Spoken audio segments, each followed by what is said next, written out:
একজন নায়িকাকে আপনি যেই দিক থেকেই দেখবেন তাকে সেই দিক থেকেই পারফেক্ট লাগবে, বাট আমাকে লাগবে না। করা হয়নি কজ ওইটা কলকাতাতে ছিল, মেবি বাসা থেকে যাওয়ারও পারমিশন নেই।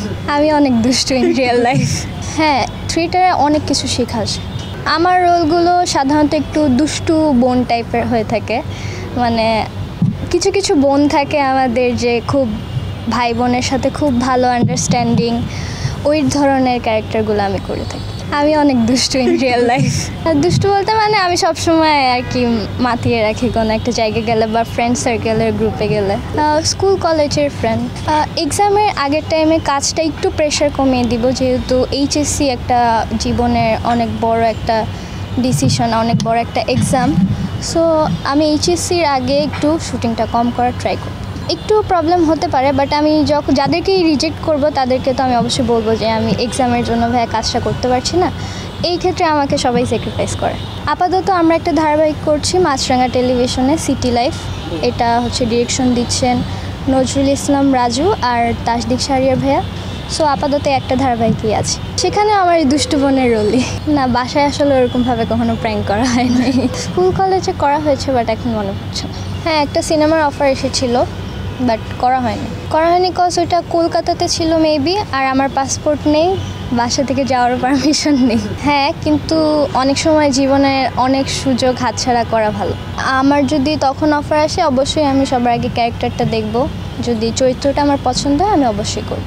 একজন নায়িকাকে আপনি যেই দিক থেকেই দেখবেন তাকে সেই দিক থেকেই পারফেক্ট লাগবে, বাট আমাকে লাগবে না। আমি কাজ করতে চাই, অ্যাকচুয়ালি সবাই এখন কাজ করে যেরকম এই যে প্রেম টাইপের গল্প, রোম্যান্স টাইপের গল্প। আমি এই ধরনের গল্পে কাজ করতে চাই না। আমি কাজ করতে চাই এক ধরনের গল্প যেরকম মেহজাবিন আপু করে, মানে একটা বেইজ অনুযায়ী, একটা গল্প অনুযায়ী একটা চরিত্র, প্রত্যেকটা চরিত্রকে কেন্দ্র করে ওই পুরো কাজটা হয়, ওরকম কাজ আমি করতে চাই। মেহজাবিন আপুর সাথে আমার ফার্স্ট কাজ হয় টেকনোফোনে। আমরা একটা টিভিসি করেছিলাম, সেখানেই মেহজাবিন আপুর সাথে আমার ফার্স্ট দেখা। দেন আমরা একটা বিঞ্জে ওয়েব ফিল্ম করি যেটার নাম হচ্ছে আরারাত। সেখানেও মেহজাবিন আপুর সাথে আমার কাজ করে খুবই ভালো লাগছে। মানে তার থেকে আসলে অনেক কিছুই শেখা যায়। একজন অভিনেত্রী হিসেবে নিজেকে কেমনভাবে প্রস্তুত করতে হবে তাকে দেখলে বোঝা যায়। মেহজাবিন আপু, জয়া আহসান। না, আমার সিনেমা খুবই কম দেখা হয়, নাটক বেশি দেখা হয়, বাংলা নাটক। মোশাররফ করিম ভাইয়া, কারণ আমি ছোটোবেলা থেকে মোশাররফ করিম ভাইয়ের এক এক নাটকে এক এক ধরনের চরিত্রে অভিনয় করতে দেখেছি। কখনোই একটা নাটক আরেকটা নাটকের সাথে চরিত্রে মিল নেই।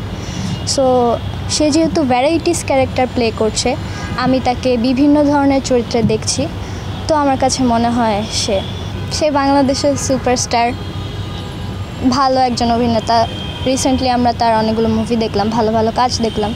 আমি ওনার মুভিটা দেখতে যাইনি আসলে, তুফান, বাট শুনেছি সে খুব ভালো করেছে। হ্যাঁ, ইচ্ছা আছে। সিনেমা একটু কম দেখছি, বাংলা নাটক একটু বেশি দেখা হচ্ছে। একটু কমেডিয়ান হয়ে যাচ্ছে, আবার কিছু কিছু গল্প খুবই সুন্দর।